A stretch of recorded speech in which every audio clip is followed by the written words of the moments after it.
नमस्कार. बातमी आणि बरंच काही मध्ये मी विशाल पाटील आपल्या सगळ्यांचं स्वागत करतो. संपूर्ण देश हा निवडणुकीला सामोरा जातोय, पण राज्यातल्या मतदारांना सामना करावा लागतोय तो म्हणजे पाणी टंचाईचा. तहानलेल्या मतदाराकडे लक्ष कोण देणार? पहा, या संदर्भातच आहे आमची आजची बातमी आणि बरंच काही.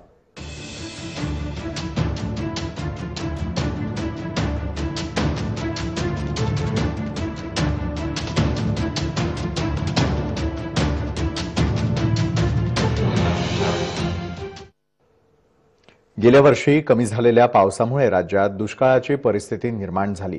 मुंबई शहरामधल्या अनेक भागांना कायमस्वरूपी पाणी टंचाईचा फटका सहन करावा लागतोय. गोवंडी रेल्वे स्टेशनला लागून असलेल्या टाटानगर वसाहतीमध्ये तर लोकांना पाणी टंचाईचा सतत सामना करावा लागतोय. इथल्या वसाहतीमध्ये 2 ते 3 दिवस पाणी येत नाही. आलंच तर अवघ्या काही मिनिटांसाठी त्यातही जे पाणी येतं ते पिण्यायोग्य असतंच असं नाही. दरम्यान इथल्या महिलांशी बातचीत केली आहे न्यूज एडिटर तुषार शेटे यांनी. मुंबई महापालिकेचा एक वॉर्ड मात्र अद्यापही हा वॉर्ड तहानलेला आहे. संपूर्ण राज्यामध्ये दुष्काळ सदृश परिस्थिती निर्माण झालेली आहे. मात्र गोवंडीकरांच्या नशिबी कायम 12 महिने दुष्काळच आलेला आहे. पाणी टंचाईचा सामना त्यांना फक्त काही विशिष्ट महिन्यांसाठी नाही तर पूर्ण वर्षातले 12 महिने त्यांना पाणी टंचाईचा सामना करावा लागतो. आजी, मला सांगा, किती त्रास होतो पाण्याचा? पाण्याचा लय त्रास आहे आम्हाला. एवढ्या गल्लीवाल्याला बी आम्हाला बी पाणी मिळतच नाही पोटभर. लोकांच्या नळावर जायला लागतं. लोकांच्या नळावरून कोण देईन रोज आम्हाला पाणी? बरोबर. मावशी, मला सांगा, तुम्हाला किती त्रास होतो पाण्याचा? कसं पाणी आणि कुठून भरता? हे नळ टिपून घेतलेले आहेत, आता कनेक्शन झालेलं आहे. त्यांचं होईल तर येतं. तुम्ही सांगा, शेवट आठवड्यात किती वेळा पाणी येतं तुमच्याकडे? एकच टाइम येते. 1 तास पाणी येते फक्त. लय झगडे होतात त्या पाण्यासाठी आणि 4-5 हांडे भेटतात आणि पाणी चाललं जातं. आमच्या इकडे तर जास्ती नळ पण नाही आणि आम्ही लावलं तरी पाणी येत नाही त्याच्यामध्ये. त्याच्यामुळे आम्ही नळ बसवत नाही. इकडे तिकडे कुठं नाही, इकडे राहत तिकडे 2 हांडे 3 हांडे. पानी कुठून मिळत नहीं? पानी अगर कहाँ से मिलता नहीं तो कहाँ से पानी भरना पड़ता है? कहाँ से खरीदते हो? से लेके आते पानी, दूसरे के नल से पानी लेके आते, 1-2 हंडा मिल जाता बस. हे आहे मुंबईतल्या गोवंडीत मधलं चित्र, जिथल्या लोकांना पाणी टंचाईचा सामना दररोज करावा लागतो. पाणी जरी आलं तरी ते स्वच्छ असेल की नाही याची गॅरंटी नाही. आणि ज्या वेळेला पाणी येतं त्यावेळेला अशा पद्धतीनं घरातली असतील नसतील तेवढी भांडी ही सगळी पाण्याने भरून ठेवली जातात. कारण की एकदा आलेलं पाणी पुन्हा त्यांच्या घरातल्या नळाला कधी येईल याची गॅरंटी इथल्या लोकांनाही नाहीये आणि इथल्या लोकप्रतिनिधींना सुद्धा.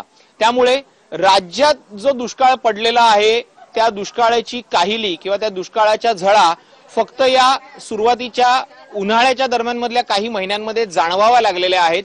मात्र मुंबईमधला पाणी टंचाई किंवा मुंबईतला दुष्काळ हा इथल्या लोकांना 5वीलाच पुजलेला आहे.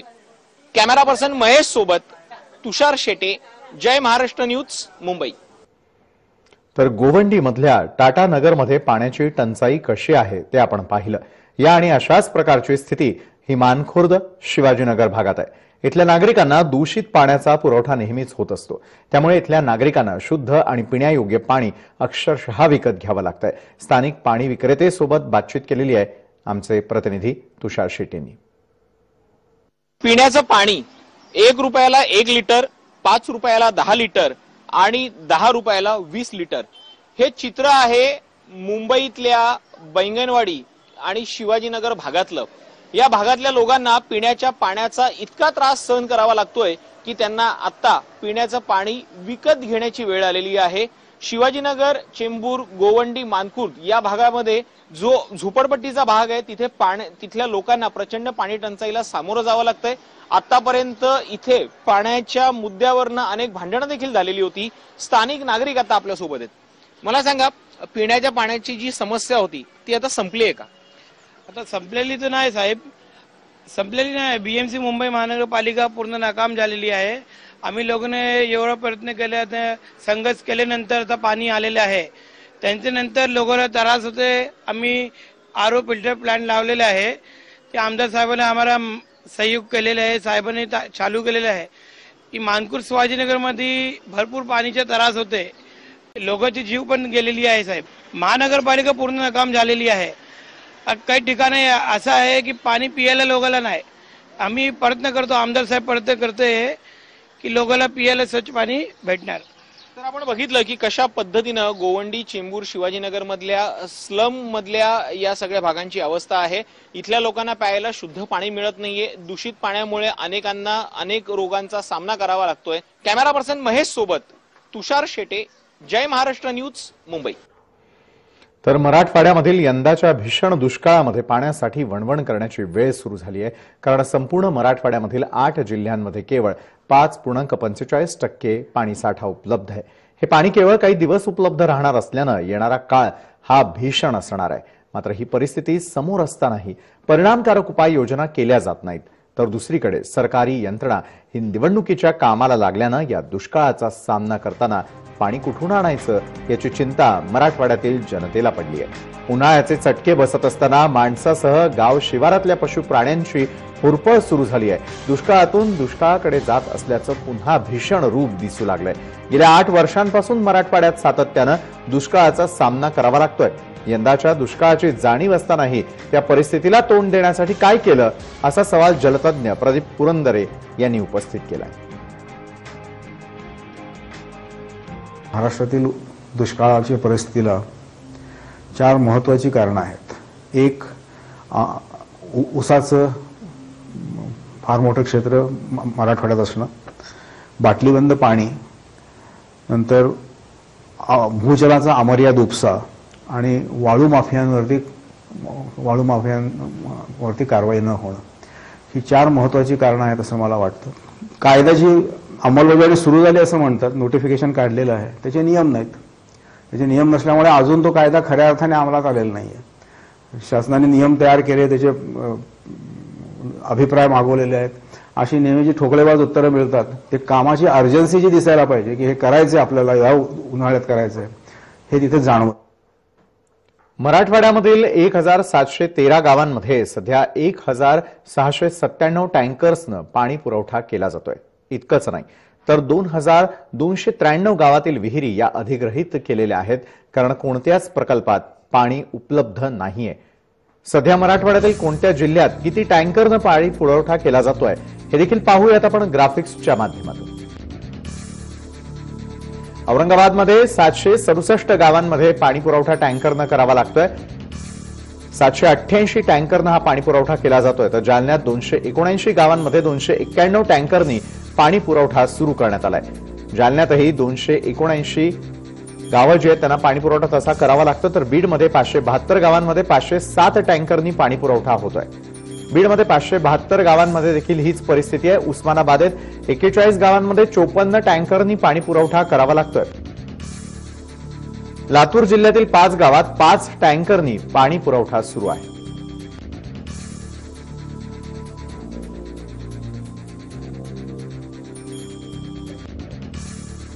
तर हिंगोलीमध्ये 11 गावांमध्ये 16 टँकरनी पाणी पुरवठा सुरू आहे. नांदेड जिल्ह्यातील 33 गावांमध्ये 31 टँकरनी पाणी पुरवठा सुरू. तर नांदेड जिल्ह्यात 33 गावांमध्ये 31 जी टँकर्स आहेत ती जात आहेत. मराठवाड्यात किती पाणी साठा देखील उपलब्ध आहे ते पाहूयात. मराठवाड्यातील 8 जिल्ह्यात आज घडीला केवळ 5.45% इतकं पाणी शिल्लक आहे. मृत साठ्यासह केवळ 8192.11 दशलक्ष घनमीटर पाणी साठा आहे. पाणी अवघ्या काही दिवसात संपण्याची भीती आहे.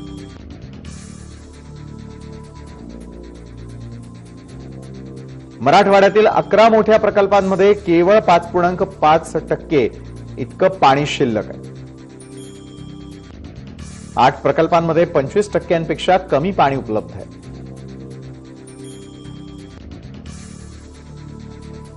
तर 3 प्रकल्पांमध्ये 25% जास्त पाणी साठा सध्या उपलब्ध आहे. मराठवाड्यात एकूण 75 मध्यम प्रकल्प आहेत.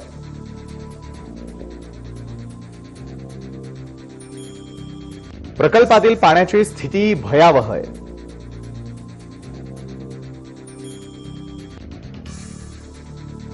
पंच्याहत्तर मध्यम प्रकल्पांमध्ये केवळ 5.61% इतका पाणी साठा शिल्लक आहे.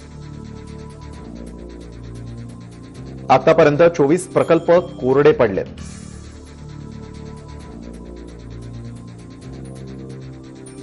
पंचवीस प्रकल्पांमधील पाणी मृत साठ्यात आहे.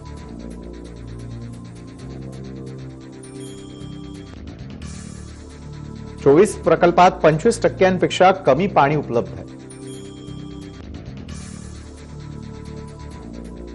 तर लघु प्रकल्पांमध्ये पाण्याचा अक्षरशः खडखडाट आहे.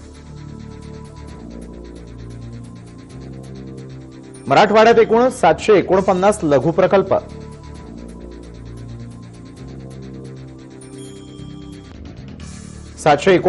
लघु प्रकल्पांपैकी 256 प्रकल्प कोरडे,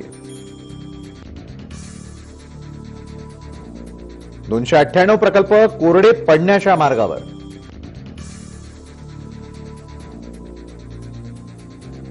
तर 129 प्रकल्पांमध्ये 25% कमी पाणी आहे. 66 प्रकल्पांमध्ये थोडंफार पाणी शिल्लक आहे.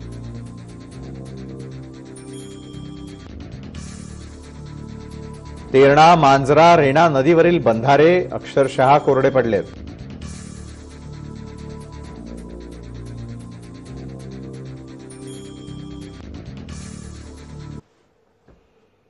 तर सध्या संपूर्ण राज्यभरामध्ये दुष्काळाचं सावट अतिशय गडद होत चाललेलं आहे आणि त्याची आकडेवारी मुद्दाम महाराष्ट्रातल्या जनतेसमोर आपण दाखवलेली आहे.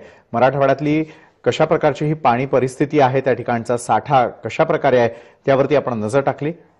आणखी काही महाराष्ट्रातील अशीच परिस्थिती जी आहे ती आपण पाहणार आहोत एका छोट्याशा ब्रेक नंतर.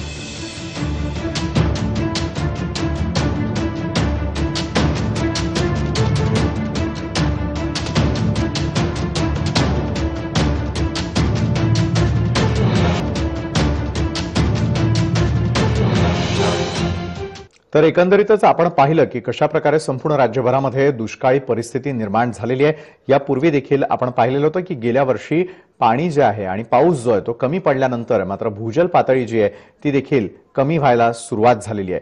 तर एकंदरीतच या संपूर्ण परिस्थितीवरती एक नजर टाकूयात, कारण लातूर जिल्ह्यात तर कमी पर्जन्यमान झाल्यानं नागरिकांना दुष्काळाचा सामना करावा लागतोय.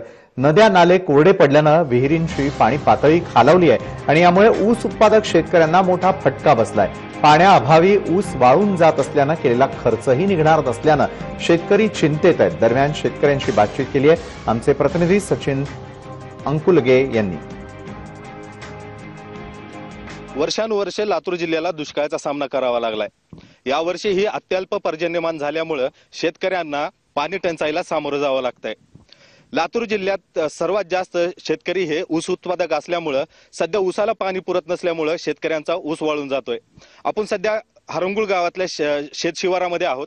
या ठिकाणी आपल्यासोबत काही शेतकरी आहेत, त्यांच्याकडनं जाणून घेऊयात की सध्या त्यांचा जो ऊस आहे तो सध्या वाळून चाललेला आहे. आपल्यासोबत हरंगुळीतले शेतकरी आहेत, त्यांच्याकडनं जाणून घेऊयात की नेमकी काय परिस्थिती आहे सध्या पाण्याची आणि ऊसाची काय परिस्थिती आहे. ऊसच ना हे नाही साहेब, वाळून गेला सगळा. ऊसाला ऊन काही यायलाच तयार नाही, त्याला काही पाणी नाही आणि हे केलेला खर्च सुद्धा निघणं अवघड आहे आणि पुढे आता चालवायचं सुद्धा अवघड आहे भयंकर. काय करावं ही सुधारणा गेली आम्हाला. हरंगुळ खुर्दचं क्षेत्र मर्यादा 3000 ते 3500 हेक्टरवर आहे. त्याच्यातून ऊस लागवड कमीत कमी 2000 हेक्टरवर ऊस लागवड सध्याच्या परिस्थितीमध्ये आहे. जास्तीत जास्त ऊसाचे क्षेत्र ह्या पट्ट्यातच असते, परंतु पाऊस न पडल्यामुळे आणि बोरला विहिरीला बी पाणी कमी झाल्यामुळे ऊस ज्या 2000 हेक्टरवर जे आहे ते सुद्धा वाळून गेलेले आहे. त्याची उंची वाढलेली नाही आणि त्या अभावी जे लेबर कारखान्याकडून येतात ते उतरण्यासाठी पैसे मागतात आणि ऊसाचे जे वजन आहे 15 महिने 16 महिने झाल्यामुळे ते सुद्धा कमी येत आहे. त्याच्यामुळे लावलेला खर्च ह्या ऊसाच्या क्षेत्रातून निघणे अशक्य गोष्ट होऊन गेलेली आहे. जर ऊसाचा खर्च लागवडीचा जर 10,000 झालेला असला तर ऊसाचं बिल 8,000 पर्यंतच येत आहे, जास्त बिल येत नाही. त्याच्यामुळे शेतकरी फार अडचणीत असा पडलेला आहे. एवढंच की हरंगुळ खुर्द हे लातूर शहराच्या जवळ असल्यामुळे आता शेतकऱ्यांना शेती विकूनच आपला गुजारा करण्याची पाळी इथं ओढवली आहे. पाऊस नसल्यामुळे रब्बी पेरणं तर ही शक्यच नाही, कारण की पाणीच नाही. त्याला तर कुठून पाणी देऊन रब्बी नाही, ज्वारी नाही, गहू नाही, काही नाही. सध्या जनावरा सुद्धा चाराची खूप टंचाई आहे. म्हणजे ज्वारीचा कडबा येत होता ते आलाच नाही. नक्कीच अत्यल्प पर्जन्यमान झाल्यामुळे सध्या लातूर जिल्ह्यातील शेतकऱ्यांना हे पाणी संकटाला सामोरं जावं लागतंय। जनावरांचा चाराही सध्या शेतकऱ्यांकडे नाहीये, त्यामुळं जनावर कसे भागवायचे आणि केलेला शेतीतला जो खर्च आहे, ऊस उत्पादनाला गेलेला खर्च तो कसा काढायचा, हे सध्या शेतकऱ्यांसमोर एक मोठा प्रश्न आहे। सचिन अंकुलगे, जय महाराष्ट्र न्यूज, लातूर।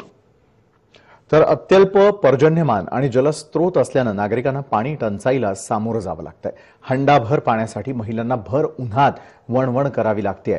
मार्च महिन्यातच लातूर जिल्ह्यात पाणी टंचाई निर्माण झाली आहे। अनेक गावातून टँकरची मागणी केली जाते, मात्र जिल्ह्यात सध्या 2 टँकरनं पाणी पुरवठा केला जातोय। महिलांसह लहान मुलंही पाण्यासाठी भटकंती करताना दिसून येत आहेत। दरम्यान पाणी टंचाईचा आढावा घेतलाय आमचे प्रतिनिधी सचिन अंकुलगे यांनी। लातूर आणि दुष्काळ हे समीकरण सध्या असंच बनलेलं आहे। यावर्षी हे अत्यल्प पर्जन्यमान झाल्यामुळे नद्या नाले जे आहेत ते कोरडे ठाक पडलेले आहेत। आपण पाहू शकता की आता सध्या आपण या हरंगुळ गावामध्ये आहोत आणि या ठिकाणी ही जी गर्दी जमलेली आहे ती पाणी भरण्यासाठी या ठिकाणी ही गर्दी जमलेली आहे। गावागावामध्ये नागरिकांना आता पाण्यासाठी भटकंती करावी लागत आहे। आता आपण या ठिकाणी आहोत की कशा पद्धतीने या ठिकाणी जी आहे ती पाण्यासाठी लाईन लागलेली आहे। भर उन्हामध्ये या बायका ज्या आहेत त्या आता सध्या इथं पाणी भरत आहेत, त्यामुळं इथले लहान जे लेकरं आहेत ते सुद्धा शाळा बुडवून सध्या या ठिकाणी पाणी भरण्यासाठी आलेले आहेत। सध्या लातूर जिल्ह्यामध्ये अनेक गावांमधनं टँकरची मागणी होते, मात्र लातूर जिल्ह्यामध्ये सध्या 2च टँकर सुरुवात आहेत। तर आपण इथल्या महिलांकडनं जाणून घेऊयात की नेमकं पाणी टंचाईला कसं सामोरं जात आहेत आणि कशा पद्धतीनं या ठिकाणी हे लोक पाणी भरण्यासाठी आले। म्हणजे काय सांगाल इथं कसं पाण्याची परिस्थिती काय सध्या गावात? पाण्याची परिस्थिती आहे, पाणी नाही या गावाला, पाण्याची सोयीच नको। येळभर उन्हात मरला तर पाणी भेटणार आम्हा लोकाला, मग आम्ही काय करा, कशानं जगवावं? इथं पाणी जर नाही तर जगवावं कशानं आम्ही? पाऊस चांगला पडला होता, कुठं पाऊस पडला? पाऊस पडला तर झालं असतं, पाऊसच नाही पाला, येळभर उन्हात मरला की पाण्याला, येळभर उन्हात मरला पाणी तर पाणी भेटना, कुठं मरावं? येळभर काम बुडवायचं पाण्यात बसायचं, मग कसं करावं आम्ही? कसं जगवावं कसं करावं?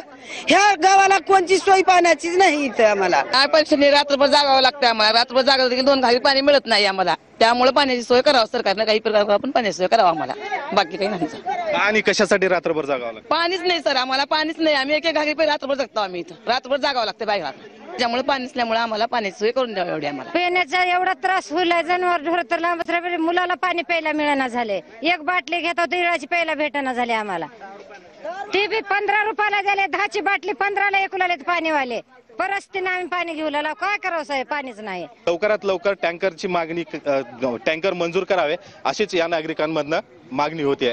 सचिन अंकुलगे, जय महाराष्ट्र न्यूज, लातूर। तर बुलढाणा जिल्ह्यामध्ये गेल्या 4 वर्षांपासून कोरड्या दुष्काळाची झळ तिथल्या नागरिकांना सोसावी लागते, तर यावर्षी पाण्याची टंचाई जाणवू लागली आहे। यावर्षी समाधानकारक पाऊस न झाल्यानं नागरिकांना पाण्याचा प्रश्न बिकट झालाय। काही ठिकाणी तर चक्क घाण नाल्यातील पाणी प्यावं लागत असल्याचं दिसून येत आहे।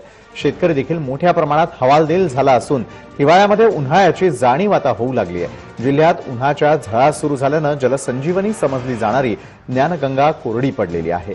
जिल्ह्यातील मोठमोठाले धरणं हे पाण्याच्या अभावी सुकत चालले असल्यानं बुलडाणाकरांना पाण्याच्या संकटाला सामोरं जावं लागणार आहे। दरम्यान येथील आढावा घेतला आमचे प्रतिनिधी राहुल खंडारे यांनी। बुलढाणा जिल्ह्यामध्ये मोठ्या प्रमाणात दुष्काळाचं सावट या ठिकाणी आपल्याला पाहावयास मिळते। गेल्या 4 वर्षाचा कोरडा दुष्काळ आणि दुष्काळानं सर्वसामान्य नागरिक संपूर्णपणे होरपडला आहे। एवढंच नाही तर आता पिण्याच्या पाण्यासाठी देखील मोठ्या प्रमाणात वनवन नागरिकांना भटकावं लागतंय। आता नागरिक पिण्याची तहान भागवण्यासाठी चक्क या ठिकाणी नदी आणि किंवा नाल्यातून या ठिकाणी पाणी भरताना आपल्याला पाहावयास मिळत आहे। अतिशय घाण ही नाली आहे आणि या नालीच्या माध्यमातून लोक आपल्याला पिण्याचं पाणी मिळावं यासाठी धडपड करताना आपल्याला पाहावयास मिळत आहेत। सकाळपासूनच या ठिकाणी मोठ्या प्रमाणात नागरिकांची पाणी भरण्यासाठी गर्दी होते।